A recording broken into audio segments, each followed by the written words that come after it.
মাত্র ১ কোটি টাকা মূলধনের একটা ভুয়া কোম্পানিকে ৯৬০ কোটি টাকা ঋণ। শুনতে অবিশ্বাস্য মনে হলেও আইএফআইসি ব্যাংকে ঠিক এই কাজটাই হয়েছে। আর হাজার হাজার কোটি টাকার এই লুটপাটে যিনি সই করেছেন, সরকার বদলালেও সেই এমডি সৈয়দ মনসুর মোস্তফা এখনো চেয়ারে বহাল তবিয়তে। বিগত আওয়ামী লীগ সরকারের আমলে দেশের ব্যাংক খাত কিভাবে রাজনৈতিক প্রভাব আর জালিয়াতির আখড়ায় পরিণত হয়েছিল তা আর কারো অজানা নয়। কাগজে কোম্পানি খুলে ঋণের নামে লুটে নেওয়া হয়েছে হাজার হাজার কোটি টাকা। আর এই লুটপাতের অন্যতম শিকার আইএফআইসি ব্যাংক পিএলসি। ব্যাংকটির নিয়ন্ত্রক ছিলেন সাবেক প্রধানমন্ত্রীর উপদেষ্টা ও বিতর্কিত ব্যবসায়ী সালমান এফ রহমান। তার আমলে ভুয়া নাম ব্যবহার করে ২৮টি কাগজে প্রতিষ্ঠানকে দেওয়া হয় ১৩,০০০ কোটি টাকারও বেশি ঋণ, যার পুরোটাই এখন খেলাপি।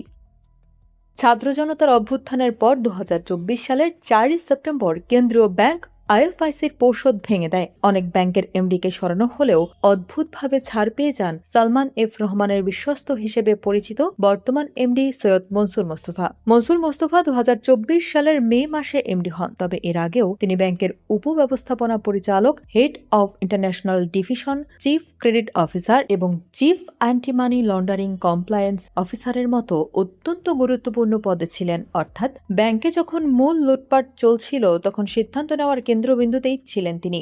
এমডি হওয়ার পরও থামেনি এই লুটপাট। বাংলাদেশ ব্যাংকের প্রতিবেদন বলছে ২০২৪ সালের জুন ও জুলাইয়ে গ্লোয়িং কনস্ট্রাকশন, ভিস্তা ইন্টারন্যাশনাল ও স্কাইমার্ক ইন্টারন্যাশনাল সহ কয়েকটি প্রতিষ্ঠানের ঋণ সীমা নিয়ম বহির্ভূতভাবে ৯৬০ কোটি টাকা বাড়ানো হয়। গবেষণা ও নথিপত্র বলছে মাত্র ১.৫ বছরের পুরনো এই কোম্পানিগুলোর ঋণ পরিশোধের বিন্দু মাত্র সক্ষমতা ছিল না। যেমন ভিস্তা ইন্টারন্যাশনালের ২০২৪ সালের প্রাক্কলিত নগদ প্রবাহ দেখানো হয় মাত্র ১ লাখ টাকা, কিন্তু নিট মুনাফা দেখানো হয় প্রায় ৯২ কোটি টাকা। এটি কতটা অবাস্তব ও হাস্যকর তা একজন সাধারণ মানুষও বুঝবেন।